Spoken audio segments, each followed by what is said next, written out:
Hi,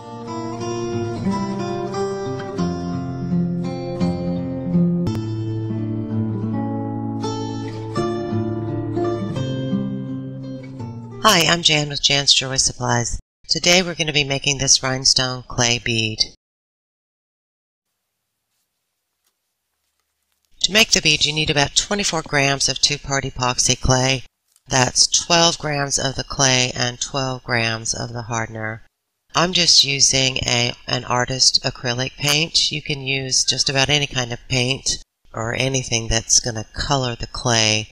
You can use eyeshadow, Toll paints, just about anything you can think of. I've actually even used a lip powder and blush before.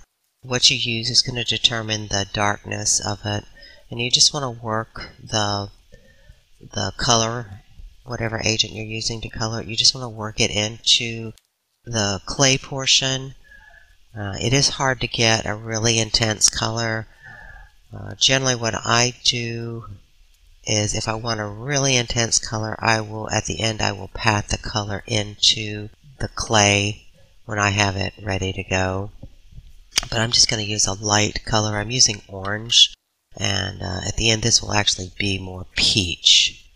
I'm just going to work the color in, just like you're kneading dough.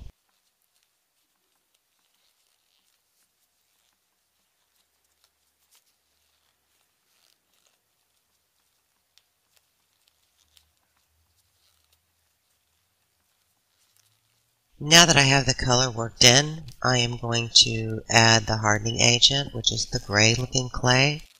I'm just going to mix it together the same as I did the clay. When you get it mixed up really well, it will all be the same color. So you just want to keep mixing it until it is all the same color. Again, you're just going to knead it like you're kneading dough.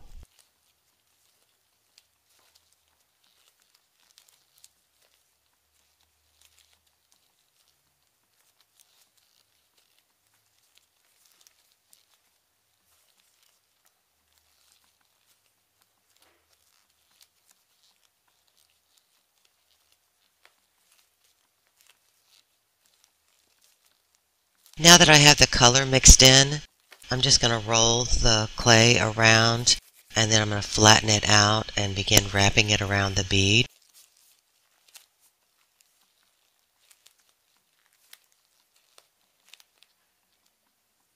I'm going to put toothpicks in it just to keep the holes open.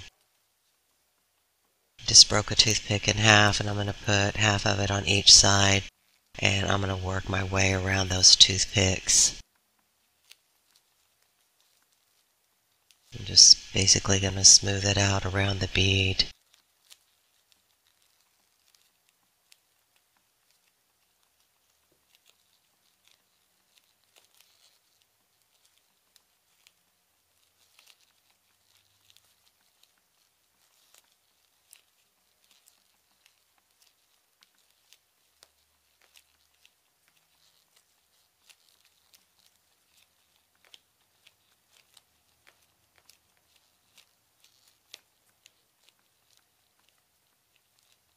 If it is lumpy, you can take a little bit of water and smooth it out, but you don't want to use very much water.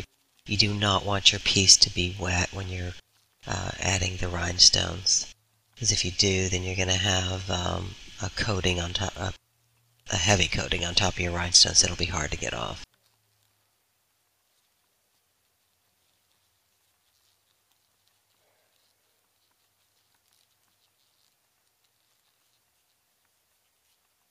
If I wanted a really dark, intense color, it would be at this point where I would start pushing some powdered color into the bead.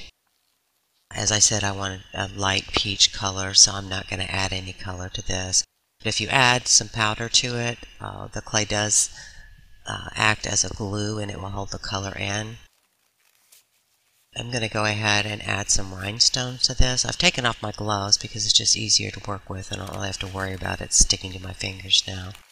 And I'm going to just use a beeswax pencil to add the rhinestones. You just pick them up by the top of the rhinestone and start pushing them in I've used about 60 20 SS rhinestones, and you can put them in a pattern or you can just lay them out haphazardly.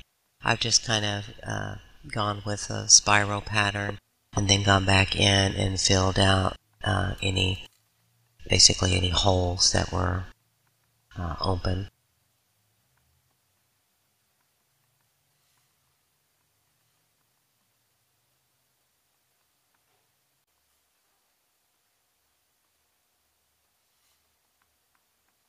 And here we have the rhinestone bead. I am going to use some eyeshadow to add just a little bit more color. I'm just going to add a little bit of a corally peach color just to intensify the color a little bit. And I am just going to brush it on.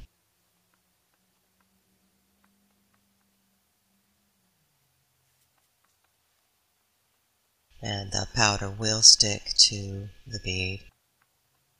If I wanted a more intense color, I would need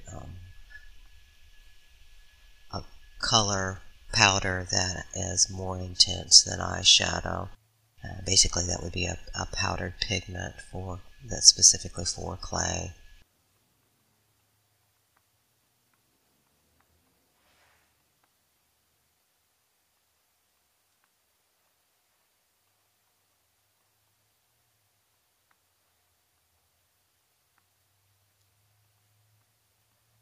I'm going to go ahead and pull the toothpicks out now that I have the extra color added to it, and I'm going to let this piece dry.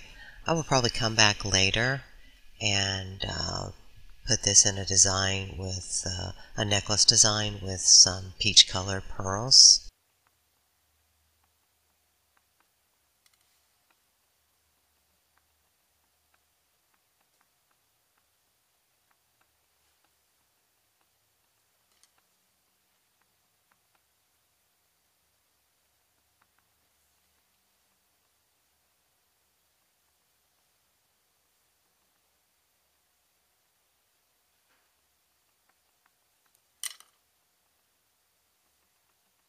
Here we have our finished rhinestone clay bead.